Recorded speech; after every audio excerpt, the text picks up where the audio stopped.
Hello students, मैं श्री दीपचंद चौधरी महाविद्यालय ललितपुर से आज हम home science BA third semester में जो आपका फूड न्यूट्रिशन वाला पार्ट है उसमें आपका गर्भवती स्त्री के लिए क्या पोषक तत्वों की मात्रा होनी चाहिए उसके बारे में हम जानेंगे। तो गर्भवती स्त्री जो होती है उस टाइम पे हर पोषक तत्व की मात्रा में कुछ ना कुछ बढ़ोतरी जो है वो करनी पड़ती है। तो जो भी न्यूट्रिएंट्स होते हैं स्पेशली इसमें कैलोरी जो होती है उसमें हम 300 प्लस करके ही जो है कैलोरी हम उसे प्रोवाइड करते हैं या हम उसे देते हैं। तो भोजन में इस तरीके से हम देंगे कि जैसे कि एक सामान्य स्त्री जो है और उसको कैलोरी पर डे चाहिए है जो कम क्रियाशील है 1875 कैलोरी की उसे ज़रूरत होती है, लेकिन हम उसमें उसे प्लस 300 कैलोरी और कर देंगे। तो भोजन में जो हम उसे मात्रा देंगे उसमें हम पर डे अकॉर्डिंग 300 हम उसमें प्लस करके चलेंगे, चाहे वो कम क्रियाशील महिला हो, चाहे वो मध्यम क्रियाशील महिला हो या वो अधिक क्रियाशील महिला हो। तो सबसे पहले न्यूट्रिएंट्स में आपका कैलोरी आता है। कैलोरी को हम किलो कैलोरी में ही देते हैं या किलोग्राम में जो है वो दी जाती है।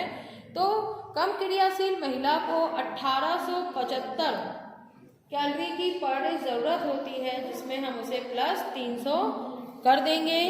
तो इस तरीके से आप उसे जो है 2175 कैलोरी पर डे उसे हम देंगे। इसके बाद बात आती है गर्भावस्था के टाइम पर प्रोटीन कितना देना है। तो प्रोटीन जिस तरीके से कम क्रियाशील महिला के लिए 50 ग्राम पर डे सफिशिएंट होता है, वहीं पर प्रेगनेंसी के टाइम पर उसे हम 15 ग्राम प्रोटीन और प्लस कर देंगे, जिस तरीके से फिर ये 65 ग्राम प्रोटीन जो है पर डे दिया जाएगा। इसके बाद बात आती है कैल्शियम की, जो कि आप मिलीग्राम में उसे देंगे तो 1.0 मिलीग्राम प्रोटीन जो है वो ठीक है और सफिशिएंट है।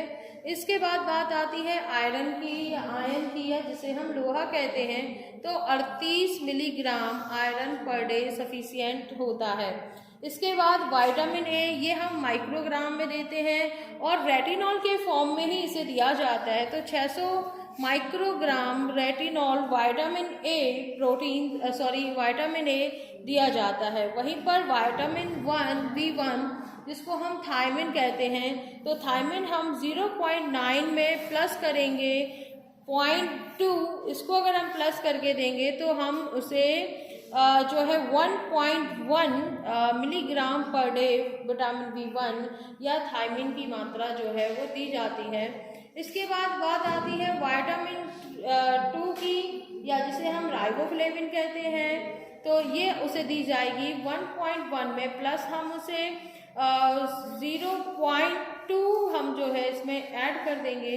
इस तरीके से ये 1.3 जो है हो जाएगी इसकी मात्रा। तो राइबोफ्लेविन की हम मिलीग्राम कितना देंगे, 1.3 मिलीग्राम जो है पर डे हम उसे राइबोफ्लेविन की मात्रा देंगे। वहीं पर हम विटामिन 3 या नियासिन की बात करते हैं, तो ये 12 जो एक नॉर्मल महिला या नॉर्मल वुमन के लिए बहुत ही सही है मात्रा। ये ICMR द्वारा जो है जितने भी ये डेटा दिया गया है ये ICMR के द्वारा जो है दिया गया है, इंडियन काउंसिल मेडिकल रिसर्च के अनुसार दिया गया है। तो ये बिल्कुल ही भारतीय महिलाओं के लिए, कम क्रियाशील महिला के लिए ये बहुत ही उचित मात्रा है। तो विटामिन B3 यानी कि नियासिन जो है वो 14 या 12 में प्लस 2 करते हैं तो 14 मिलीग्राम पर डे दिया जाता है। फॉलिक एसिड की बात करें तो जो फॉलिक एसिड होता है वो 400 माइक्रोग्राम के हिसाब से ही जो है पर डे फॉलिक एसिड दिया जाता है। वहीं पर विटामिन C जो है वो 40 मिलीग्राम पर डे दिया जाता है। विटामिन D जो होता है वो पर डे 10 माइक्रोग्राम के अकॉर्डिंग दिया जाता है। वहीं पे फैट की बात करें तो 30 ग्राम फैट जो है उसे दिया जाता है। अब आती है बात मध्यम क्रियाशील महिला की। तो मध्यम क्रियाशील महिला को हम 2225 जो है कैलोरी देते हैं। वहीं पर अगर हम बात करते हैं एक प्रेग्नेंट वुमन की, तो उसे हम प्लस 300 उसमें कर देंगे। तो इस तरीके से वो हो जाएगी 2525 कैलोरी। ठीक है, 2225 में अगर हम +3 करते हैं 300, तो वो हो जाती है 2525 कैलोरी पर डे हम उसे प्रेग्नेंट लेडी के लिए देते हैं। वहीं पे प्रोटीन की बात करें तो उसको हम 50 के साथ उसमें 15 ग्राम प्रोटीन और ऐड कर देते हैं। इस तरीके से 65 ग्राम प्रोटीन पर डे एक प्रेग्नेंट वूमन को दिया जाता है। कैल्शियम की बात करें तो 1.0, आयरन की बात करें तो 38 मिलीग्राम के हिसाब से जो है इसमें जो है दिया जाता है। रेटिनॉल के रूप में जो है vitamin A 600 microgram per day दिया जाता है। 1.1 में प्लस 0.2 अकॉर्डिंग जो है आपका B1 दिया जाता है। 1.3 में आप प्लस कर देंगे 0.2, तो इसके अकॉर्डिंग B2 दिया जाता है। B3 की बात करें तो 14 में +2 यानी 16 मिलीग्राम नियासिन जो है पर डे आपका एक प्रेग्नेंट लेडी को दिया जाता है। 400 microgram folic acid, 40 milligram vitamin C और 10 माइक्रोग्राम विटामिन डी के अकॉर्डिंग जो है प्रेग्नेंट लेडी को दिया जाता है। वहीं पर 30 ग्राम फैट जो है सफिशिएंट होता है प्रेग्नेंट वुमन के लिए। इसके बाद बात आती है अधिक क्रियाशील महिला की। तो अधिक क्रियाशील महिला को जो है कैलोरी पर डे के अकॉर्डिंग 2925 या 2925 किलो कैलोरी जो है उसे दी जाती है।